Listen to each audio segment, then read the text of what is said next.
Julio n'était qu'un garçon de 14 ans, mais il n'avait pas de maison, pas de lit, et la plupart du temps, pas même de quoi manger. Il vivait dans les rues d'Abuja, la grande ville bruyante. Il portait les mêmes vêtements tous les jours, déchirés, sales et vieux. Il était toujours pieds nus. Pour survivre, Julio ramassait des bouteilles et des morceaux de ferraille dans les poubelles. Il les plaçait dans un grand sac, espérant les vendre pour quelques pièces. Parfois, il avait de la chance, un homme bienveillant lui donnait 5 naira. D'autres fois, les gens lui criaient « Va-t'en, tu es sale, tu fais des siennes ». Mais Julio n'a jamais abandonné. Même si son estomac faisait des bruits stridents, même s'il n'avait pas mangé de la journée. Ce matin-là, le soleil se leva, chaud et éclatant. Julio s'était réveillé tôt, sur le trottoir froid où il avait dormi. Son dos lui faisait mal, ses lèvres étaient sèches, son ventre vide depuis la veille. Il prit son vieux sac, celui qu'il utilisait pour ramasser les bouteilles et la ferraille, et se mit à marcher lentement. Ses jambes faiblissaient. Julio arpentait les rues poussiéreuses, fouillant les caniveaux et les tas d'ordures. Il trouva 2 bouteilles écrasées, une cuillère tordue et quelques canettes métalliques. Il sourit légèrement et les jeta dans son sac. « Peut-être qu'aujourd'hui, j'aurai assez de pièces pour acheter de la nourriture », se murmura-t-il. Bientôt, il atteignit le marché. Le marché était très bruyant. Les femmes criaient les prix, les hommes poussaient des charrettes, les enfants couraient avec des morceaux de pain à la main. Julio se dirigea vers le premier stand et dit doucement « Tata, s'il te plaît, as-tu de la nourriture que tu n'utilises pas ?» La femme se retourna vivement « Va-t'en. Tu crois que je cuisine pour les mendiants ?» s'exclama-t-elle. Il recula doucement et alla vers la vendeuse de tomates suivante. « Un peu de pain, ma tante, même les miettes ?» demanda-t-il. Elle l'ignora complètement, comme s'il n'existait pas. Julio alla d'un stand à l'autre. Personne ne le regarda. Certains lui firent signe de partir avec colère, d'autres tournèrent simplement la tête. Il avait mal au ventre, ses yeux brûlaient, mais il ne pleurait pas. Puis il aperçut un petit groupe de garçons en train de manger du maïs grillé, près d'un étal de bananes. L'un d'eux laissa tomber un morceau de nourriture par terre, sans le ramasser. Julio attendit qu'il s'éloigne, puis se pencha lentement pour ramasser le morceau, essuyant la poussière avec sa chemise. Peu lui importait ce que c'était, son ventre avait besoin de quelque chose. Mais avant qu'il ait pu le manger, un chien passa en courant et le lui arracha des mains. Julio s'assit en silence, sous l'étal en bois, les bras autour des genoux. Il essaya de garder son calme. « Peut-être que les poubelles me nourriront aujourd'hui, » dit-il doucement. Il se releva et marcha derrière un restaurant voisin, là où les déchets alimentaires étaient jetés chaque jour. L'odeur était forte, les mouches nombreuses, mais pour Julio, c'était de l'espoir. Il fouilla soigneusement la poubelle, soulevant les couvercles, vérifiant les assiettes. Finalement, il trouva quelque chose, un petit bol de riz et de haricots, ni trop sale ni trop gâté. Son cœur bondit. « Merci, mon Dieu » murmura-t-il. Il prit le bol, le lava rapidement avec l'eau d'un tuyau qui fuyait, puis s'assit sous un petit arbre près de la benne. Il posa son sac, déballa le riz d'une main tremblante et sourit. C'était son premier repas depuis des jours. Il porta une cuillerée à sa bouche, mais à cet instant, il entendit un bruit derrière la benne, un bruit sourd, comme si quelqu'un était tombé. Il leva les yeux. Là, allongée sur le sol, se trouvait une femme. Ses vêtements étaient poussiéreux, son visage trempé de sueur. Elle se tenait le ventre, elle était enceinte. Julio laissa tomber la cuillère, son cœur s'emballa. Il se leva et se précipita vers elle. Ses yeux étaient fermés, ses mains tremblaient, son ventre était gros, très gros. On aurait dit qu'elle n'avait pas mangé depuis des jours. « Madame, madame, vous allez bien ?» demanda Julio en s'agenouillant à côté d'elle. Elle ne répondit pas. Julio regarda autour de lui. Le marché, juste de l'autre côté de la rue, était toujours animé. Mais personne ne regardait. Personne ne l'avait vu tomber. Personne ne s'en souciait. Julio lui tenait la main. Il faisait froid. Il regarda l'assiette de riz qu'il tenait, la seule nourriture qu'il avait. Puis il regarda à nouveau la femme. Ses lèvres étaient sèches, son ventre semblait serré et lourd. Le bébé qu'elle portait ne bougeait pas. Julio prit une décision. Il approcha la nourriture de sa bouche, déchira un morceau de nylon et lui donna délicatement de petits morceaux de riz avec ses doigts. « Mangez, s'il vous plaît, madame, juste un peu. » Vous devez manger, dit-il doucement. La femme ouvrit lentement les yeux. Des larmes roulèrent sur ses joues. Elle regarda le visage de Julio, poussiéreux, fatigué, en sueur. Elle vit la nourriture dans sa main et la gentillesse dans ses yeux. « Pourquoi m'aides-tu » murmura-t-elle. Julio esquissa un petit sourire. « Parce que je sais ce que c'est que d'avoir faim. Personne ne m'a aidé hier, mais je ne veux pas que ton bébé souffre. » La femme pleurait. Elle mangeait encore, lentement, douloureusement. Julio l'aida à s'asseoir et lui essuya le front avec le bord de sa chemise. Elle respirait mieux. Son corps cessa de trembler. Quelques minutes plus tard, elle reprit la parole. « Je m'appelle Natacha. » Julio hocha la tête. « Je m'appelle Julio. » Elle le regarda et sourit faiblement. « Julio, tu as bon cœur. Je pensais que personne ne se souciait encore des autres. » Elle fouilla dans le petit sac qu'elle portait et en sortit une carte pliée, mais propre. « Prends ça. C'est ma carte de visite. Un jour, si tu as besoin d'aide, viens me voir. » Julio prit la carte et la regarda. Il ne pouvait pas lire tous les mots, mais il vit son nom, Natacha. Il l'aida à se relever. Elle se leva lentement, une main sur son ventre, l'autre sur son bras. « Merci, Julio, » dit-elle. Puis elle s'éloigna lentement dans la rue. Julio la regarda jusqu'à ce qu'elle disparaisse dans la foule. Il baissa les yeux vers l'assiette vide. Il n'y avait plus rien à manger. Son estomac était encore vide, mais son cœur était plein. « J'ai peut-être bien fait aujourd'hui, » murmura-t-il. Il ramassa son sac et retourna dans la rue, retourna à sa vie, retourna à la survie. Mais cette fois, il avait une carte en poche et de l'espoir dans le cœur. La route semblait libre. Il sortit prudemment. Soudain, un grand cri retentit. Une voiture déboula du coin de la rue à toute vitesse. Avant que Julio ne puisse reculer, il fut frappé. Les gens hurlèrent. Son sac s'envola, des bouteilles explosèrent au sol.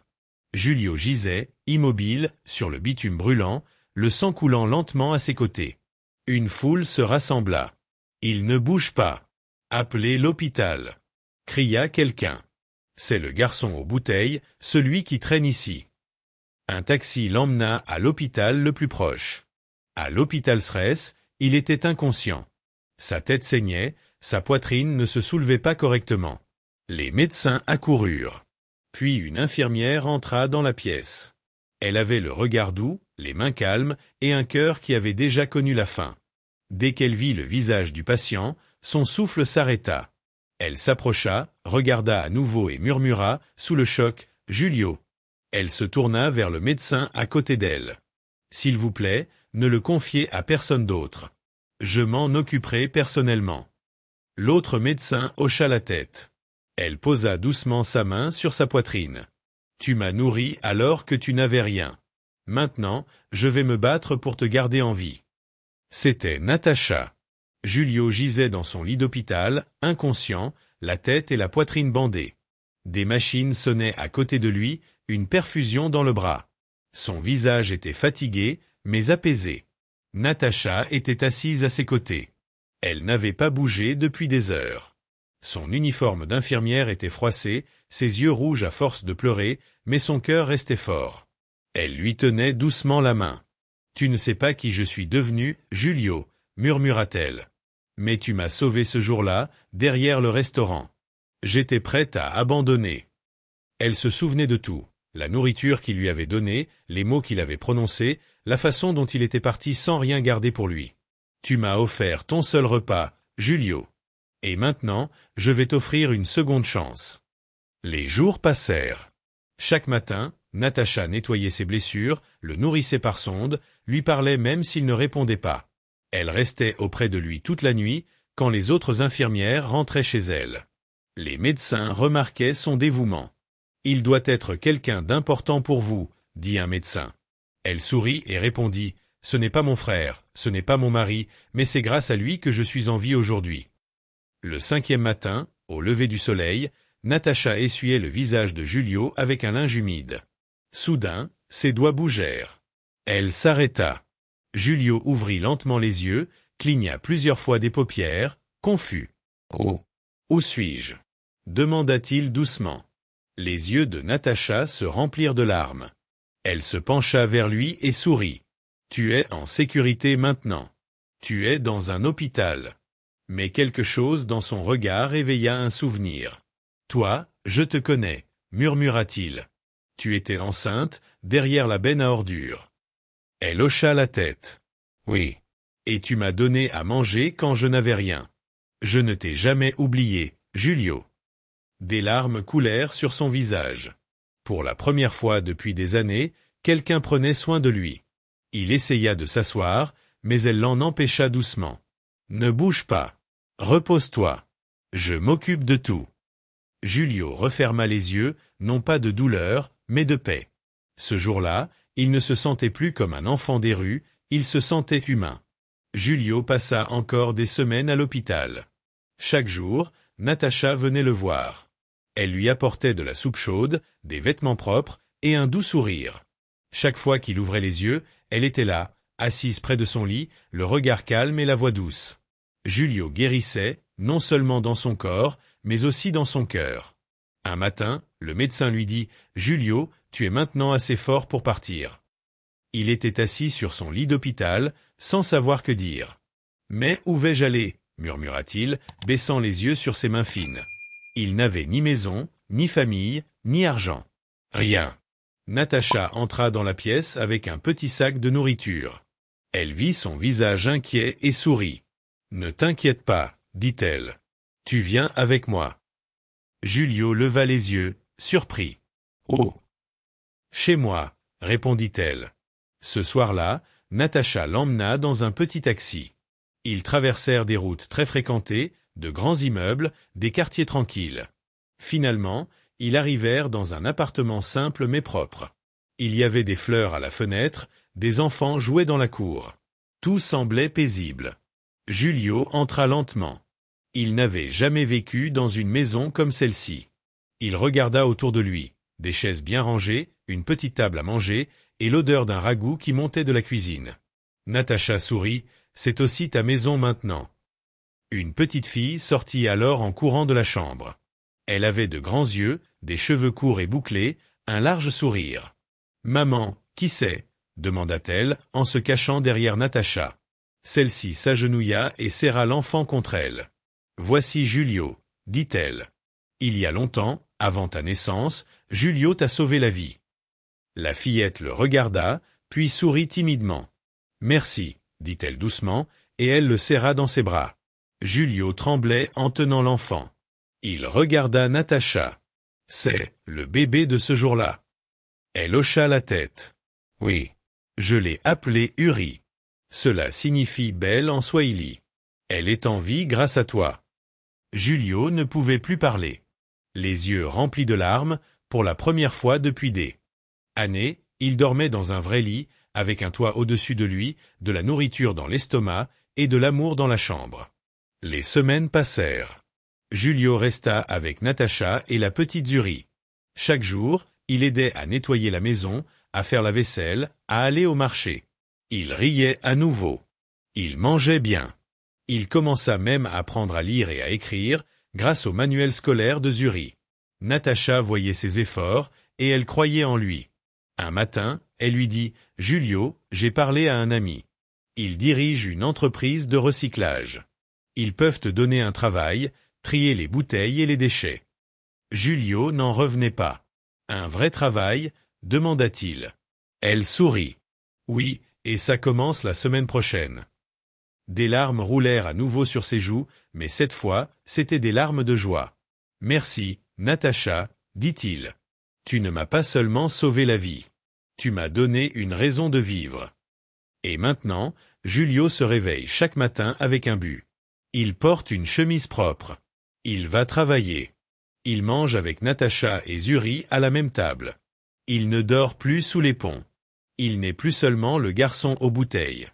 Il est Julio, un jeune homme plein d'avenir. C'est pourquoi, chers téléspectateurs, ce sont parfois ceux qui n'ont rien qui donnent le plus. Et parfois, un petit geste de bonté peut faire des miracles. Des années plus tard, ne méprisez personne. La personne que vous aidez aujourd'hui pourrait bien vous sauver la vie demain. Si cette histoire vous a touché, aimez cette vidéo, commentez ci-dessous, partagez-la avec quelqu'un qui a besoin d'espoir et abonnez-vous à notre chaîne pour découvrir d'autres histoires africaines authentiques qui inspirent et changent des vies. Merci.